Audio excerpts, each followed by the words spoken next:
Ganum na lang ombe Katat nagtatsuin Nang matawhi kapay say nga O kataning kimini siya Nitinyayin isa ngay nga Iko ngay na at herzeshi Ima ngay na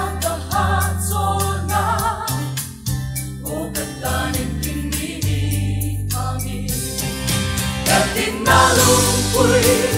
kahong hinta At saklaw na Ninsya ko'y doon Kamang anlain Kataling direction Kataling timintin Oral pa kataling timintin Kalong sa init sa China Izan wayan Sabangin sa Manila O kataling Indonesia Kating nalungkoy kahong hinda Katsaklaw na Ninsya ko'y doon